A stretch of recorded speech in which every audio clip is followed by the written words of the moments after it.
All right, so I got the lowdown on Westbound and Down and what they've been doing, and they've been acquiring while we've been sitting here drinking and talking about beer. Good for them. Everybody's got to make money in different ways. Yeah. But not only did they expand into Lafayette, I believe, last year, and then they also made it into the Denver milk market, I believe, but recently, I know, I read that. It just came about in this article. But they recently acquired Aspen Brewing and Capitol Creek Brewing from High Country. Well, Aspen has a 7,000 barrel facility. Wow. So that only adds to Westbound's production. And it adds 2 popular brew pubs to its portfolio, right? So Aspen Tap in downtown Aspen, which apparently we've been to, and Capitol Creek Brew Pub in Basalt. So anyway, as a part of Westbound and Down's expansion, their chef, Casey Taylor, kudos, the food is delicious. He's going to now manage all of the culinary programs at these locations in addition to their existing responsibilities. Yeah, so this move follows the 2022 launch of a mini tap room at the Dairy Block in Denver. So which is pretty cool. So this is just an ongoing, commitment to growth and innovation in the Colorado's dynamic brew scene. Well, we're really excited about this main segment. Super excited. So we're just gonna kind of dive into that really quickly. We're just gonna jump right in. We're gonna not hold up on that, and we're gonna go right into main segment. So what are we gonna be talking about here today, Lizzie? We are discussing a fascinating part of beer history, as I said earlier, that intertwines with some of America's most challenging times, the Great Depression and Prohibition. Yes. It's a tale of beer, bread, and dust storms. All right, so let's set the scene. It's 1929. The stock market tanks, and America enters the Great Depression, a period of severe economic downturn. At the same time, we're in the midst of the Prohibition. There's no legal alcohol, including beer, which is heartbreaking for very sad, especially us beer lovers. The law was in effect in 1920, and it went until 1933. Here's where it gets even more interesting. So during World War I, 1914 to 1918, the government urged farmers, especially in the southern plains, Kansas, Oklahoma, Texas, parts of Colorado, to produce heaps of wheat. They didn't want to just feed the nation, but they wanted to be able to feed the world. Okay.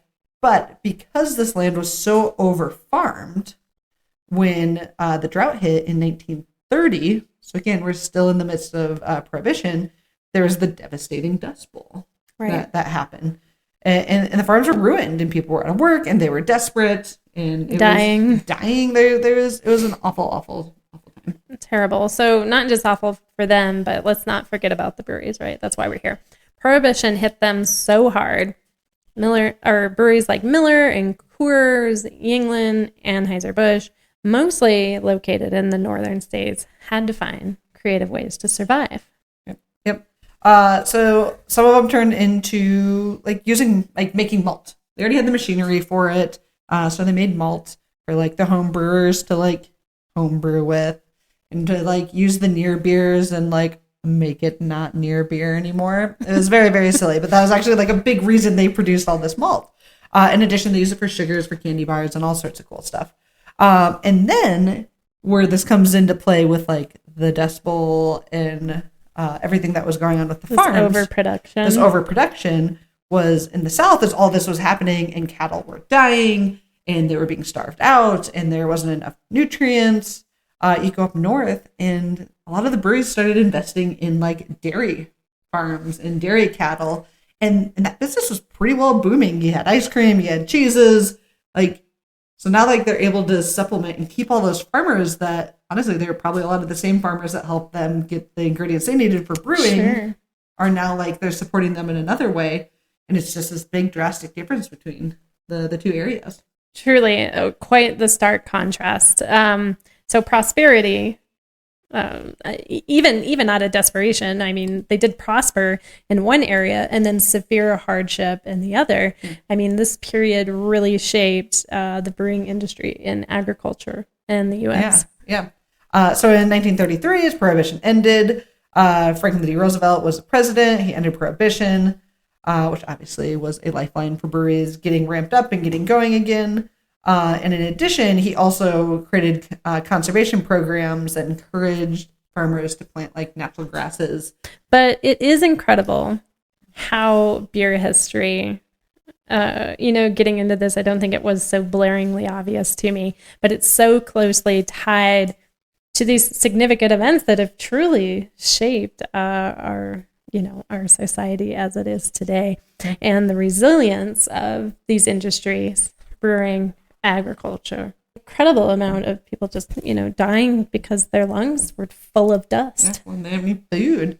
I mean, and like also starvation. Yeah, the psychological impact on stuff like that. Like, you really have to be able to persevere. You have to be able to fight. Something that was interesting that as we were talking through this, that outside of there being like no wheat and the ground being so overfarmed, even without Prohibition, like how many of the breweries down south would have survived anyways? Right? Like, would they have been able to afford to have Even basically North, shipped in the equipment or the materials, the ingredients to brew, because everything was so depleted around them? Like, if you have a massive drought, are they going to allow you to just like use all this water to brew beer? I don't know. Like, they honestly might not have. A lot of them probably wouldn't have survived anyway. Probably more than Prohibition allowed, but I'm sure it probably would have been pretty detrimental for the breweries down in the south as is. So kind of an extra interesting piece to consider in there is like, maybe they wouldn't have made it anyways.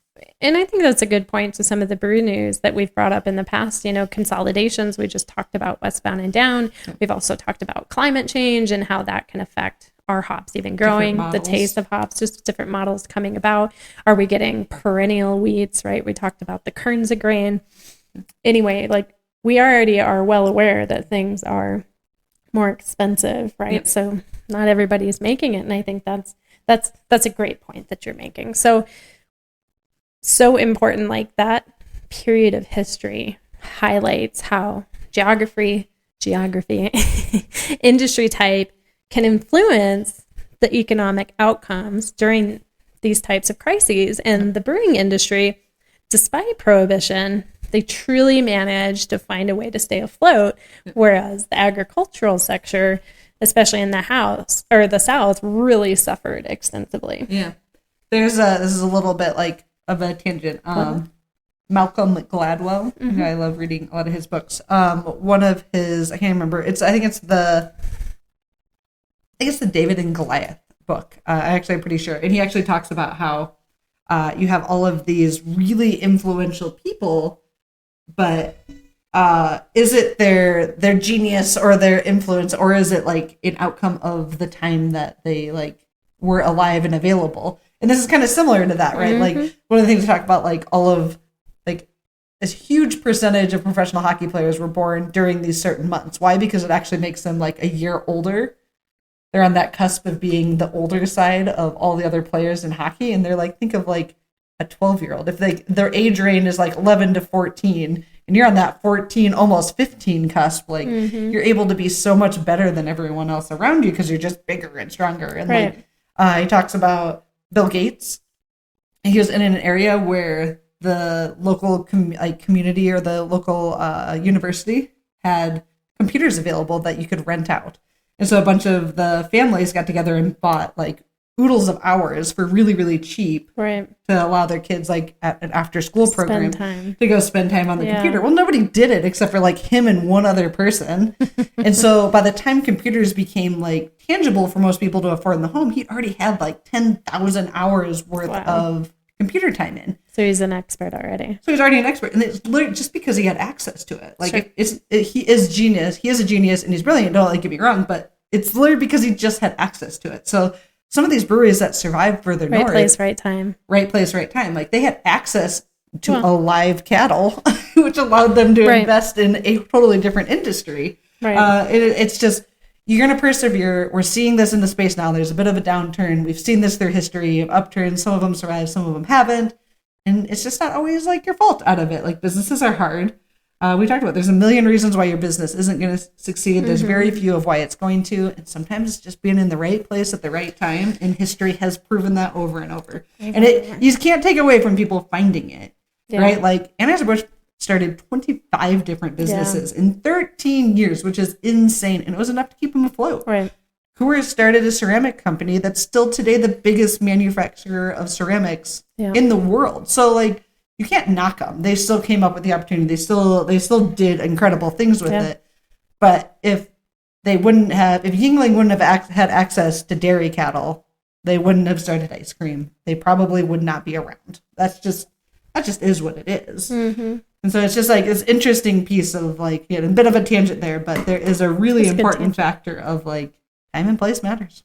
I like it. We're going to talk about the organized crime, bootlegging, and Prohibition didn't just affect breweries. It gave rise to a whole underground world of alcohol production and distribution. Oh, yeah. So I'm really excited to get into some more organized crime. It's my side project. I'm really excited to get into. Not for me personally, but like read about it and listen about it. # true crime. It's just really a real thing. Anyway, so I digress. Prohibition created a huge demand for illegal alcohol, or alcohol, right? Which led to the rise of bootleggers and speakeasies. Yep. Absolutely. Organized crime saw a golden opportunity, snatched it out of the sky, and took off. Yeah. I mean, they were up north in Chicago and New York, and that's where the hotbeds for bootlegging, organized crime. So these cities that we're talking about were all New York, Chicago, etc. They were already economic centers. With an onset of Prohibition, they became centers for illegal alcohol trade.